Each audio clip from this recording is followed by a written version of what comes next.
a no caer en la apostasía. Dice que no se desvíen de la verdad y que evite las vanas palabrerías llenas de impiedad. De eso se trata toda la carta. Si quieren, más adelante la leen con más detenimiento.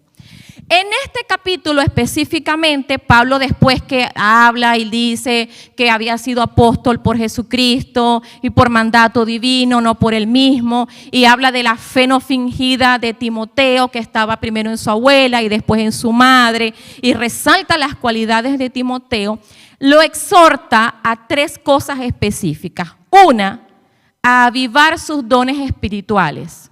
Número 2, a ser y a sufrir o a vivir y a ser fuerte en el sufrimiento, porque Dios no nos ha dado espíritu de cobardía. Algunos autores dicen que la debilidad que tenía Timoteo era que era muy tímido y temeroso. Incluso en sus diferentes, cada vez que Pablo le escribe a Timoteo, siempre le dice, esfuérzate, Dios no nos ha dado espíritu de cobardía. ¿Por qué? Porque dicen algunos autores que al parecer, por el rasgo y la personalidad de Timoteo, era alguien muy tímida. ¿Okay? Y la número 3 le dice, guarda la verdad, es decir, guarda el tesoro que le fue encomendado, que para ello contaba con la ayuda del Espíritu Santo y podía echar mano de la fe y el amor de Cristo. Amén. Y es aquí, en este último aspecto, que por eso le hice todo este preámbulo, para poderlo centralizar en la palabra, es donde yo me voy a detener. Cuando Pablo le dice, guarda el depósito, guarda el tesoro. Amén. Un tesoro es algo de muchísimo valor, es algo muy importante. La palabra dice que nosotros incluso somos un especial tesoro para Dios. ¿Dónde lo encontramos? En Éxodo 19:5, para los que están apuntando, dice, ahora pues, si dieres oído a mi voz y guardares mi pacto, vosotros seréis mi especial tesoro sobre todos los pueblos. Y después dice en el Salmo 135:4, pues Dios escogió a Jacob, a Israel, para que fuese su especial tesoro. Ahora cambia el nombre, Dios escogió a Jacob y escriba su nombre allí. Dios escogió a Mario, Dios escogió a María, Dios escogió a Luis, a José. Dios lo escogió a usted como su especial tesoro. Amén. Amén. Pero la palabra de Dios también explica que nosotros somos como un vaso de barro en las manos de Dios, en donde Él deposita tesoros en nuestra vida. Segunda de Corintios 4:7 dice, pero tenemos este especial tesoro en vasijas de barro para que se vea que tan sublime poder viene de Dios y no de nosotros. ¿Por qué vasijas de barro? Porque nosotros somos frágiles. Habla de la fragilidad del ser humano, pero que en nuestra fragilidad Dios nos escogió y depositó tesoros en cada uno de nosotros. Amén. Como mujeres de Dios. Aleluya. ¿Dónde están las mujeres? ¿Dónde están las mujeres? Como mujeres de Dios, nosotras, mujeres preciosas, somos y hemos sido dotadas de parte de ese maravilloso Dios de tesoros poderosos para alcanzar todo aquello que Dios dijo que íbamos a alcanzar y que nos dio y nos dotó de cosas preciosas para que nosotras pudiésemos llegar al destino maravilloso que Dios tiene para cada una de nosotras, a nuestro propósito, al llamamiento al que Dios nos ha llamado y nos ha encomendado. Amén.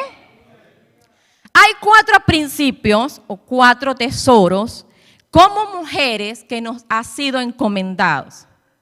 ¿Estamos dispuestos a escucharlo? Número 1, el tesoro de la palabra de Dios.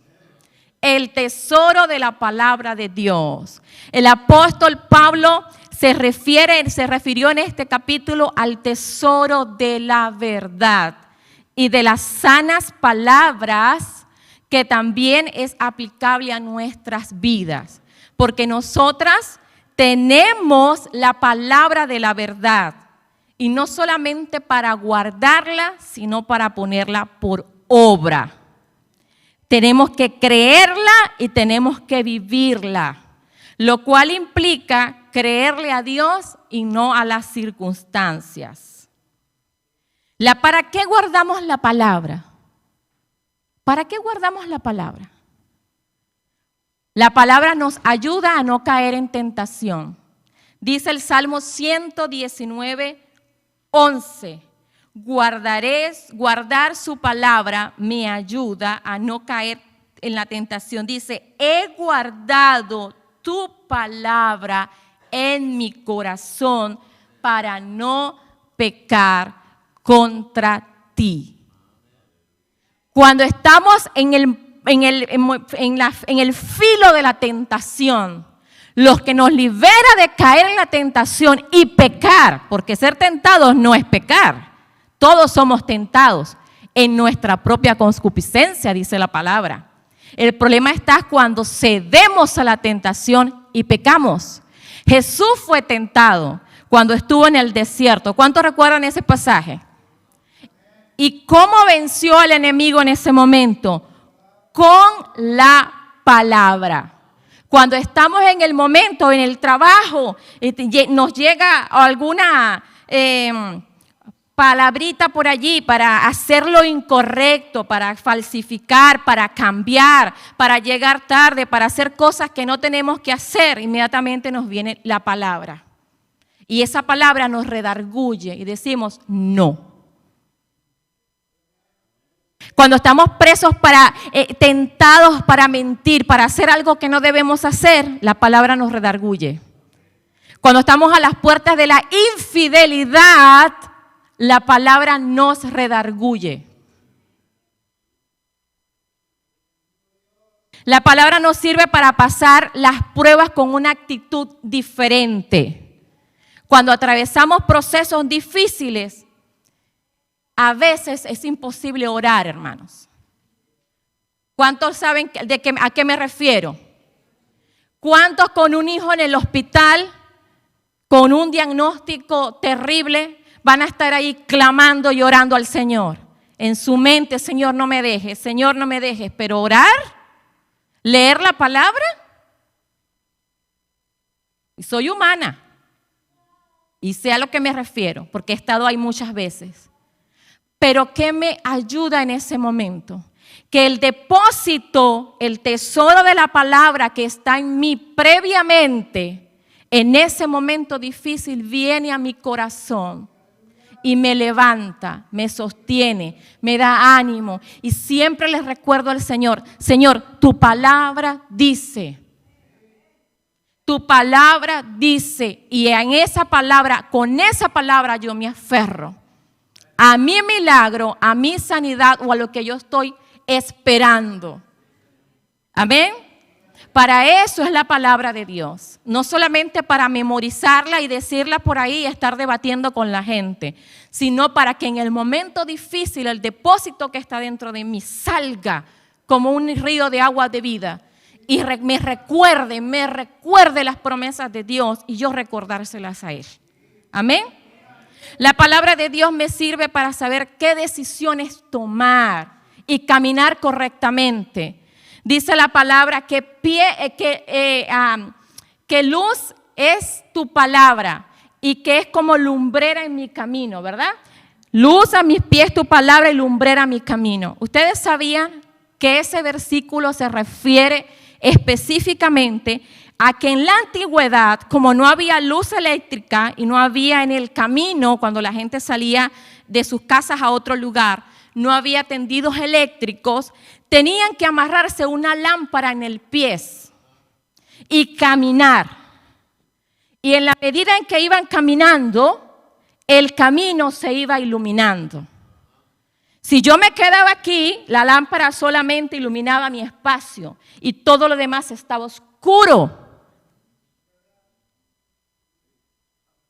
Y entonces cuando el salmista dice, proclama eso, está diciendo, aunque el camino sea oscuro frente de mí, yo me apropio de la palabra y la pongo en mis pies y esa palabra me va a encaminar y se va iluminando por todo el espacio donde voy caminando. Amén. A eso se refiere la palabra. La palabra de Dios es espada de doble filo que penetra hasta partir el alma y el espíritu, la coyuntura y los tuétanos y discierne las intenciones del corazón.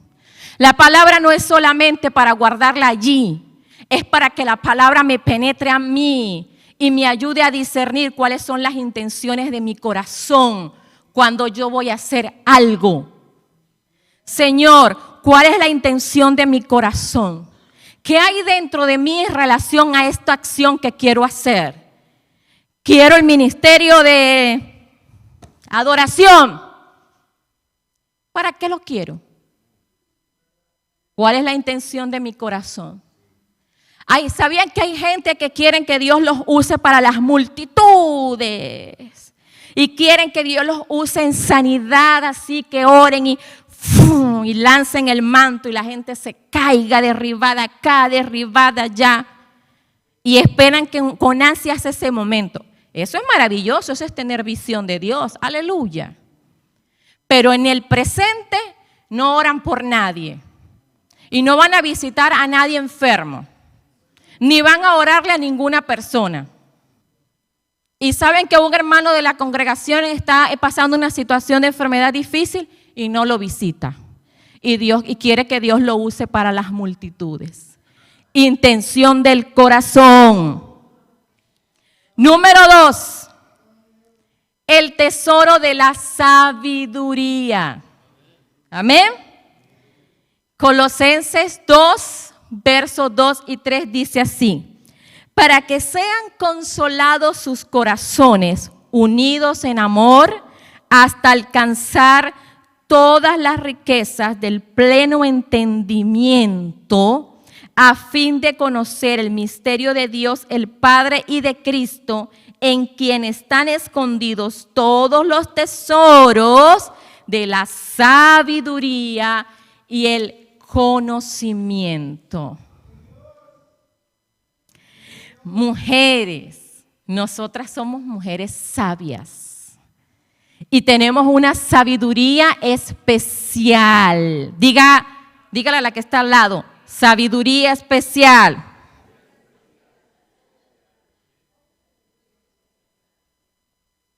Tanto que desde el principio el enemigo se esforzó en que nosotros quedáramos, que no somos poseedoras de la verdad y del conocimiento.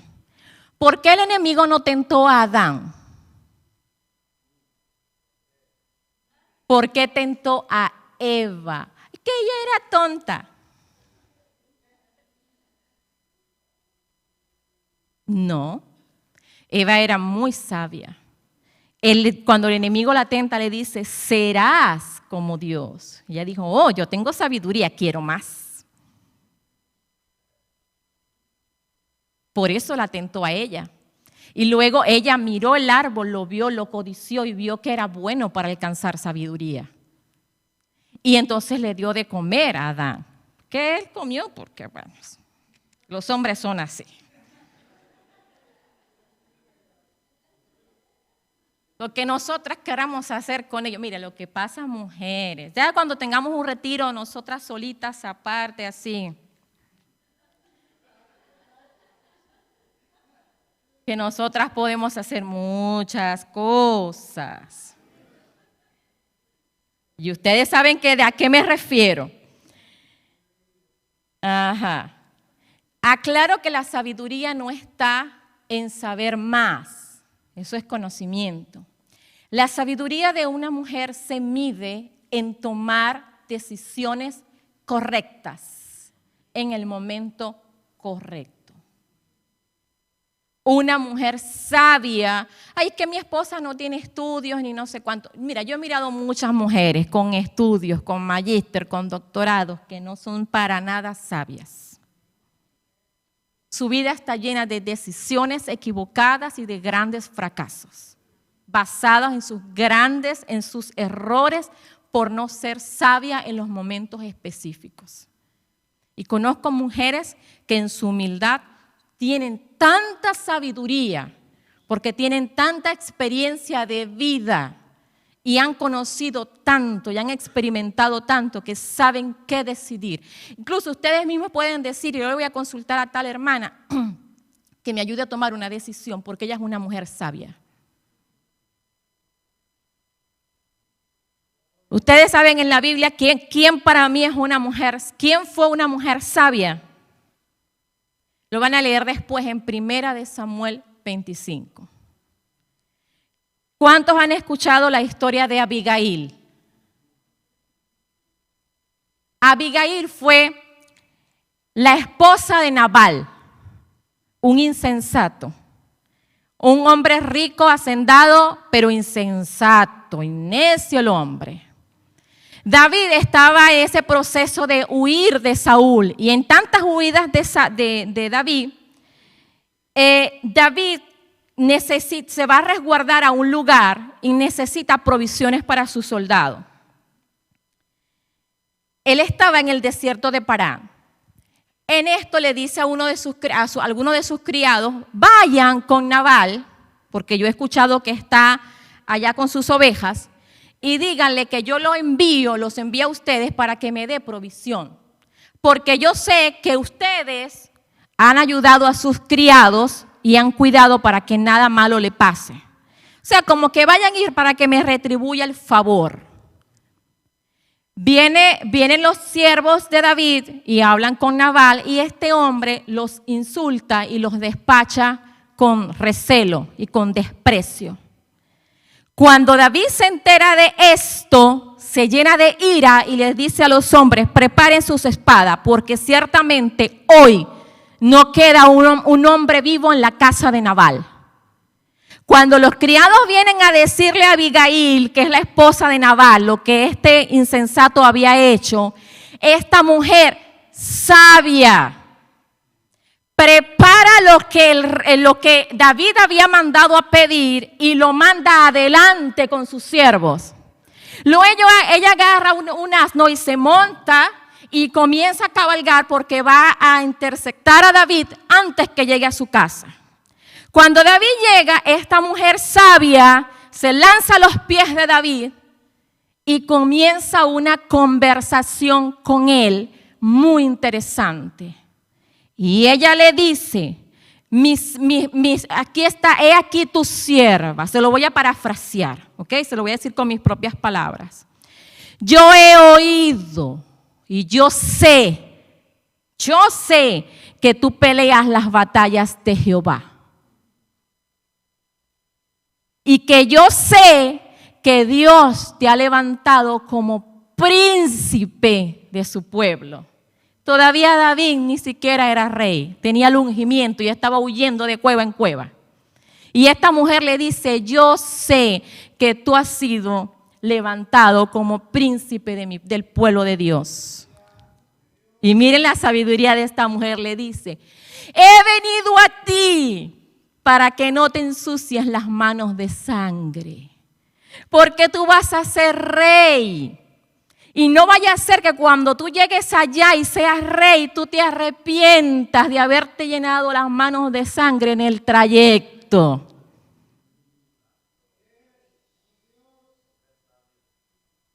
¿Saben cuánta gente tiene un llamado de parte de Dios y no cuida el trayecto? Y en el trayecto van haciendo cosas que no tienen que hacer, y cuando llegan allá no encuentran dónde meter la cara porque tienen por ahí un pie cojeando del otro lado. Y ella le dice, prepárate y sé alerta, porque tienes un llamamiento como príncipe y trata de tener una vida intachable. Y David reacciona y le dice, grande es tu entendimiento, mujer, es decir, tu sabiduría, que gracias a esto has impedido que hoy yo cometa un crimen y sea injusto en una casa. Y esta mujer evitó que David asesinase a los hombres de su familia, porque ella sabía que si David llegaba iba a matar a Nabal, a sus hijos y a ella. ¿Y saben lo que aconteció con esta mujer sabia? Que a los pocos días Nabal murió porque Dios hizo justicia. ¿Y qué hizo David? Mándenmela a buscar porque necesito una mujer sabia así como mujer mía. Y llegaron los criados y le dijeron a Abigail, alístate porque David te mandó a buscar como su esposa. Sabiduría, sabiduría, mujer, sabiduría. Amén.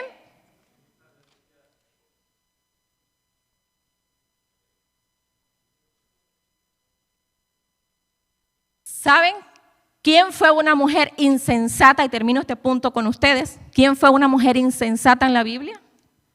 Raquel. Cuando Jacob decide salir de la tierra de Labán, ¿qué hace Raquel? Hurta los ídolos del padre y los guarda. Y cuando el papá se da cuenta de que se habían desaparecido los ídolos, que dicen algunos autores que eran ídolos de la fertilidad, que por eso los tenía, para que se multiplicase su ganado y no sé cuánto, y todo el problema que había con Jacob, que él pensaba que eran sus dioses y era Jacob que tenía un pacto con Dios y se multiplicaban. Ella los esconde porque ella no podía tener babies. Tenía a José, pero ella quería más y más y más hijos para poder competir con las otras concubinas. Y se lleva los ídolos con esa intención. Como Jehová no me da hijos, entonces yo me llevo los ídolos de mi padre para yo tener hijos. Cuando Labán entra en las tiendas a buscar los ídolos, ella había escondido los ídolos y se había sentado sobre ellos. Y cuando el papá viene a preguntarle para que se levante, dice, no me puedo levantar porque estoy en la costumbre de las mujeres. Y ella no sabía que Jacob y Labán ya habían hecho un acuerdo, que a quien le encontrasen los ídolos, la muerte sería sobre esa persona. No murió en ese momento, pero cuando salió embarazada de Benjamín, los ídolos de la fertilidad, aunque Dios fue quien le dio el hijo, muere. Insensata. Una mujer insensata. Las mujeres sensatas de Dios y sabias no metemos en nuestra casa nada que traiga maldición a nuestras vidas. Y nada es nada, no solamente ídolos, canciones. Número 3, para ir avanzando porque me queda poco tiempo. Tesoro de la visión espiritual. Dice la palabra, donde no hay visión, el pueblo se desenfrena. La visión espiritual es la capacidad de ver el mundo espiritual y ver aquellas cosas que nuestros ojos físicos no pueden ver. Cuando Jesús sanó al ciego en Betsaida, ¿qué fue lo primero que vio el ciego? Dijo, ¿qué? Le preguntó, ¿qué miras? Y dijo, miro árboles que caminan. Y le volvió a echar la saliva y le volvió a ungir y dijo, ahora veo hombres. Y vio normal. Esos árboles que caminan porque el Dios le restituyó, Jesús le restituyó primero la visión espiritual. ¿No dice la palabra en el Salmo que nosotros somos como árboles plantados junto a corrientes de agua de vida? ¿Y qué estaba viendo el ciego? Que ya no era ciego. La visión espiritual y después la visión natural. Cuando tenemos visión de Dios, sabemos hacia dónde vamos, mujeres. Tenemos propósito y destino. Y sabemos que las decisiones que vamos a tomar tienen que ir encaminadas en ese destino que tenemos delante de Dios. Una mujer visionaria tiene como meta lo que va a acontecer en el presente y sabe que el futuro está resguardado en las manos del Señor. Y comienza a trabajar en función de eso. La visión espiritual nos permite ver las cosas diferente porque nos da sentido de vivir y podemos ver distinto. Eliseo pidió que los ojos de su siervo fuesen abiertos en medio de una situación difícil. Y a veces estamos en situaciones difíciles y tenemos que clamar como Eliseo: Señor, abre mis ojos para ver quiénes están conmigo y ver que muchos más son los que están conmigo que en contra de mí. Es ver por fe lo que otros no pueden ver y nos permite esperar con esperanza. Amén. Y la visión nos ayuda a entender, Por eso Dios le preguntó a Jeremías: dime qué ves, Jeremías. Veo una vara de almendro. Dice: bien has visto, porque yo apresuro mi palabra para ponerla por obra. ¿Qué vio Isaías? Un trono, y donde estaba el trono el Altísimo y serafines y no sé cuánto, pero además de eso vio que su boca estaba llena de inmundicia. Para eso no tenemos visión, para mirar.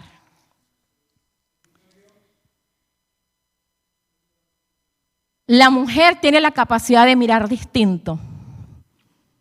Y lo vemos en el huerto de Edén. Y no solamente mirar, sino también creer y confesar diferente. Cuando Dios se acercó a Adán y le dijo: ¿dónde estás, Adán? Tuve temor de ti, me escondí. Escuché tu voz en el huerto, tuve temor de ti, me escondí. ¿Qué has hecho? La mujer que me diste me dio del fruto y yo comí. Que nos echan la culpa a nosotras de todo. Él no pudo decir: ay, es que yo fui débil, ella me sedujo y yo comí ahí porque fui débil. No, es que ella me dio, tú me la diste y yo comí. O sea, la culpa es tuya y de ella, mía no. Y cuando le dijo a la mujer, vean para acá, mujeres, ¿qué has hecho? ¿Qué dijo ella? ¿El hombre que me diste? Dijo: la serpiente me engañó y yo comí. La mujer agarró su dedo y acusó a la serpiente directamente porque ella miró y sabía que el problema no era Adán, el problema era la serpiente, que la había engañado y ella se dejó engañar y comió. Nuestra lucha no es contra sangre y carne. ¿Y qué provocó que Eva denunciara y señalara? Dios le dijo: ok, con esto te ganaste, sí que vas a tener maldición, porque las decisiones equivocadas tienen consecuencias. Y Dios nos perdona, pero tenemos que lidiar con las consecuencias. Le dijo: vas a tener tus hijos con dolor. Pero le dio una promesa.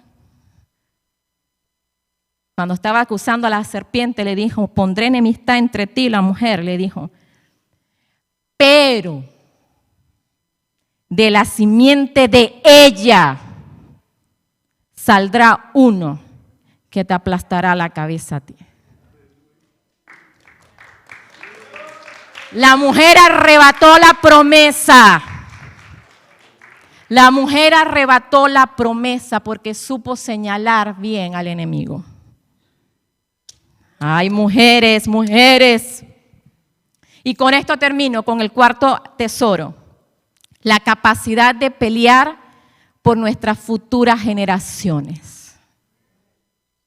En la carta que de 2 de Timoteo capítulo 1, el apóstol se refiere a la fe no fingida que había en Timoteo y que también estaba en su abuela Loida y su madre Eunice.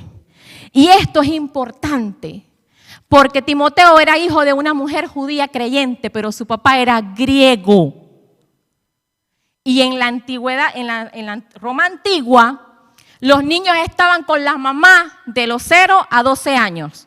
Las mamás los cuidaban, los criaban y les daban toda la educación que podían darles. A los 12 años los hijos eran traspasados a los padres, hombres. Y ellos se encargaban de la educación de los hijos porque tenían que formar los hombres de bien. Y ya la madre no tenía intervención allí. Y Pablo resalta la fe que había en la abuela y en la madre de Timoteo. Quiere decir que la fe y la manera como ellas los criaron en sus primeros 12 años de vida, en cuando era niño, fue tan fuerte que lo llevaron a tener un encuentro con Jesús y una fe real. Al punto que la influencia que tuvo su padre griego en él no fue suficiente para cambiar y transformar el corazón que ya había sido tomado por Dios en la vida de Timoteo. Imagínense el poder que había en estas dos mujeres que transformaron el corazón de Timoteo. Muchos piensan que, que la mamá estuvo con Timoteo hasta 12 años nada más. 12 años. Y ellas lo afirmaron tanto en la fe, que ellas pasaron un legado de fe a una generación futura. Traspasaron un legado de fe. Quizás usted me dice a mí, hermana, yo no soy mamá, soy abuela, soy tía, soy prima o soy mamá. Y yo traspasé un legado de fe, pero mis hijos no quieren nada con Dios. Mis hijos se apartaron del Señor. Mis hijos están muertos en delito y pecado allá afuera. Tengo una palabra de Dios para usted. Segunda de Samuel 21. Lo van a buscar en su casa y lo van a leer con detenimiento. ¿Cuántos conocen la historia de Rispa? Para mí es una de las mujeres más maravillosas de la Biblia. No es una heroína de fe, pero para mí lo debía haber sido. Es la prueba de amor de una madre impresionante. Dice segunda de Samuel, capítulo 21, que cuando David fue rey, vinieron 3 años de hambre, de hambruna. Y se sabe que en ese tiempo, la hambruna, el hambre, estaba asociado a la falta de lluvia. Y ciertamente no había llovido durante 3 años en Israel. Y David va a Dios y consulta y le dice, ¿por qué hay tanta sequía? Y Dios dice, es por la casa de sangre de Saúl a causa de los gabaonitas. Y entonces David manda a llamar a los gabaonitas y les pregunta, ¿qué haré por ustedes? Y él dice, de este hombre que trajo la muerte a nuestra raza prácticamente y casi nos extermina, denos 7 hombres de ellos. Los gabaonitas tienen su historia en el libro de Jueces capítulo 9. Cuando Dios le dice a Josué, entrarás a esa tierra y no harás alianza con nadie allí. A todos los exterminarás y los sacarás, pero no harás alianza con nadie. No vaya a ser que ellos después vengan y te contaminen a ti o contaminen al pueblo con sus creencias.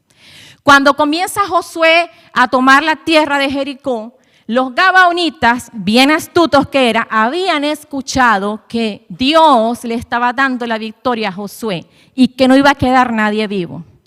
¿Qué hacen ellos? Envían unos príncipes, se disfrazan de mendigos que vienen de hombres de lejanas tierras, agarran pan mohoso, comida ya descompuesta y salen al encuentro de Josué.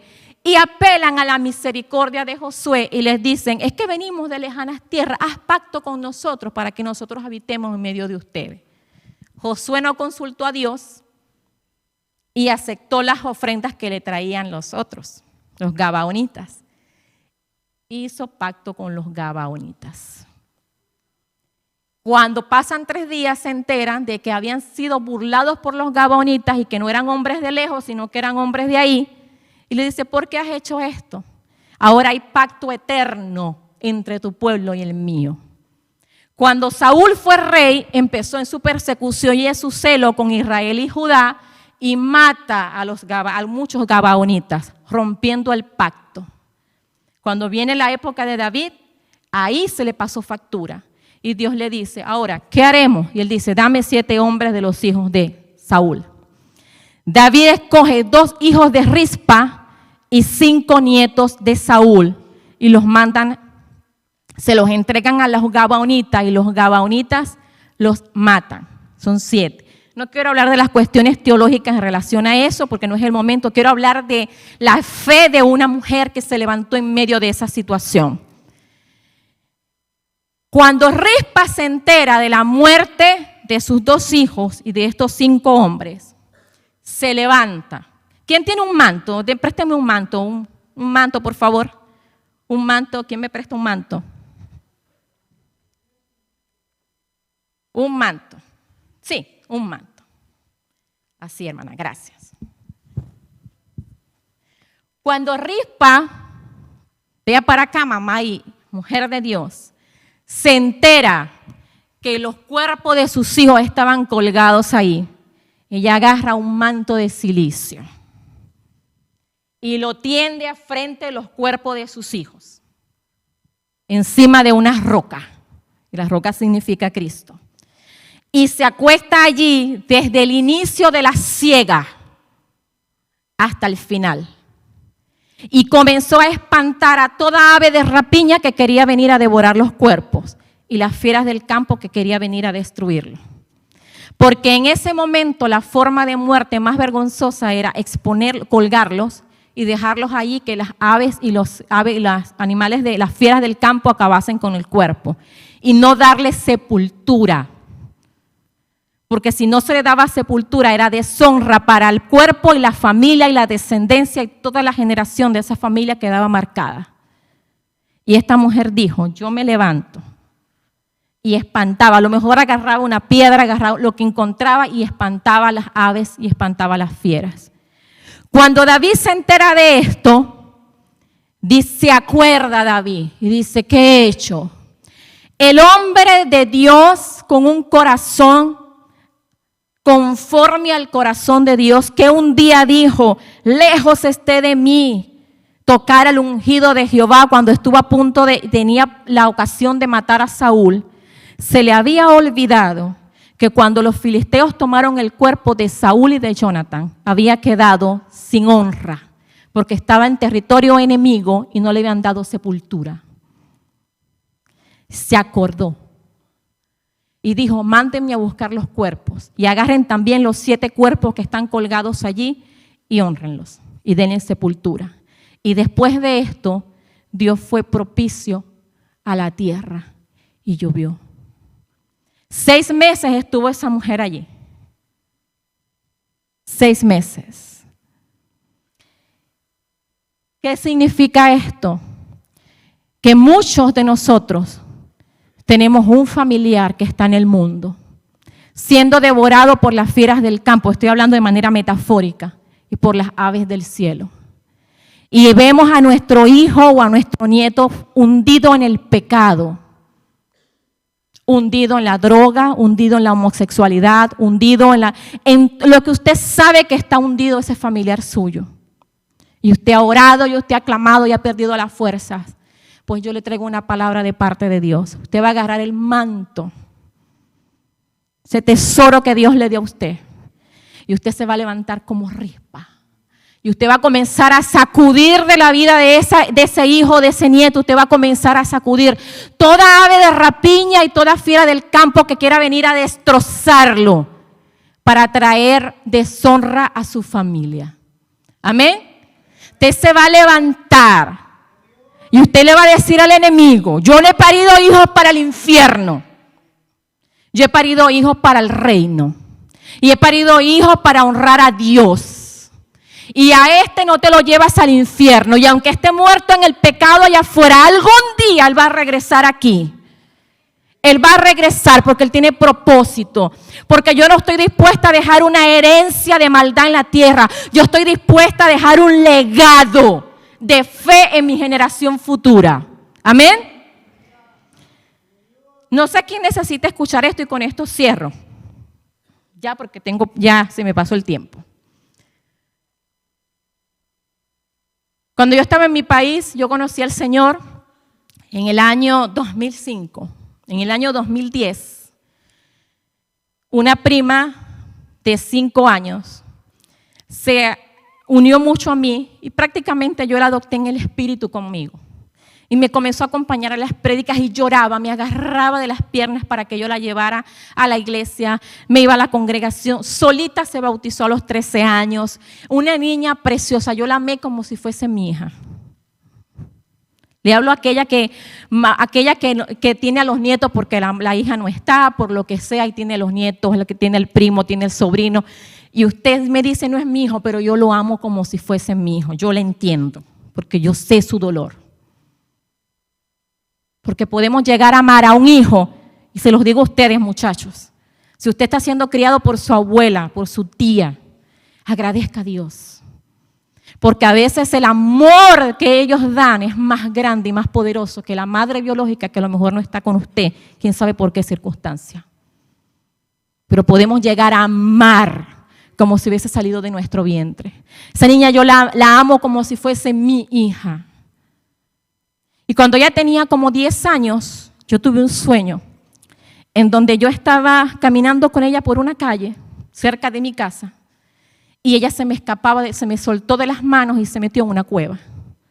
Yo me desesperé y comencé a gritar, ¿dónde está la niña que va conmigo? La niña conmigo. Me dijeron, está metida allá. Y yo corrí. Y cuando llegué al lugar era una cueva. Y yo entré. Y cuando estoy en la primera parte de la cueva, alguien me sale al encuentro y con una espada me dice, no puedes entrar. Y le digo, ¿por qué? Voy a buscar a la niña que está allá adentro que se me perdió, es mía. Me dice, no puedes entrar. No tienes autoridad para pasar a este lugar, en el sueño.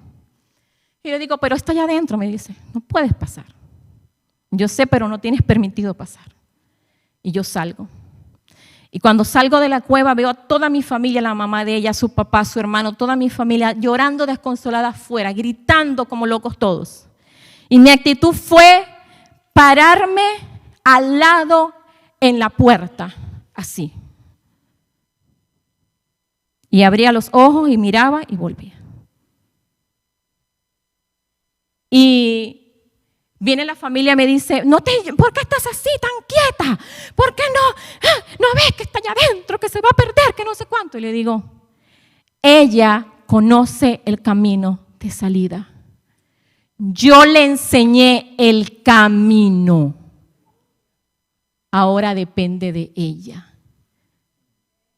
Pero que se va a quedar, se va a morir. Ella va a salir y ella va a encontrar el camino. Yo pasé años orando para que eso no ocurriera. Le ungía la cabeza, le ponía las manos, la llevaba a que le oraran, que la ministraran. Decía, Señor, no sé si es sí o si no, si los sueños son o no son, pero yo por si acaso voy y lo hago. Hace 4 años la niña se me salió de las manos. Se fue al mundo. Está haciendo cosas que no tiene que hacer. Por guardar su honra no lo voy a decir. Cuando me llamaron para darme la noticia, me acordé del sueño y de lo que había visto. Yo cerré mis ojos, lloré. No les puedo decir que no. Lloré desconsoladamente, amargamente. Le entregué mi dolor a Dios. Porque solamente el Señor sabe, hermano, cuántas noches usted ha pasado en vela orando por ese hijo. Cuánto usted ha clamado, cuánto usted ha llorado, cuánto usted ha intercedido, cuánto usted ha ayunado, cuánto usted ha proclamado. Solamente el Señor sabe su dolor ahí. Cuando pasa algo así, duele en el alma. Duele y lloramos. Yo me lancé en el piso y le dije, Señor, ¿por qué a ella? ¿Por qué a ella? Yo he sido fiel. Esa niña yo la entregué en tus manos, pero si así ha venido y ha sido tu voluntad, yo lo acepto. Ayúdame a entenderlo y aceptarlo. Han pasado 4 años. Y yo la miro ahí. Y yo me levanto como rispa. Le digo al diablo cada vez que oro por ella, agarro mi manto y le digo, espanto las aves. Que veo que me dicen, es que va a caer en esto, está haciendo esta situación así, así, así. Buitre de esto, en el nombre de Jesús te aparto. Fuera, fuera. Es que va a caer en esta situación así, así, es correr riesgo del otro. Esta fiera del campo que viene, en el nombre de Jesús, fuera. Comienzo a orar. Y le digo al diablo, un día, la piedra que ella tiene por cabecera, porque ha huido de su casa, y ha huido de su casa y está en medio del terreno, en medio de la calle, y tiene una piedra por cabecera. Un día esa piedra será la señal del pacto. Y un día eso que ella está viviendo será lo que la va a llevar al Señor y será el testimonio y será la piedra del pacto delante del Señor.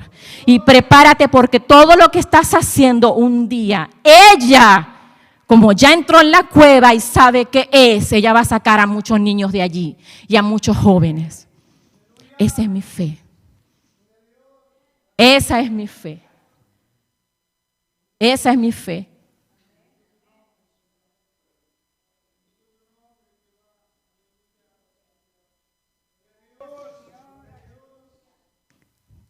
Levántate como Rispa. Lo que estás viviendo yo sé que es fuerte y es difícil. Pero Dios te dice, levántate y pelea. No dejes que esto te derribe. No dejes que esto te deje en el piso. Y aunque el enemigo te ha dado un golpe bajo, dice el Señor, el último golpe lo das tú en su nombre. Es como en el boxeo, cuando el contrincante da el golpe y derriba al otro. Y el que está en el piso está mareado y ve la pérdida venir. Pero de su interior saca la fuerza más grande que puede sacar por amor. Se levanta y con toda la fuerza empuña y da el último golpe. Y es el golpe final. Levántate y da ese golpe. Amén. Con esto cerramos. Me gustaría orar por las mujeres.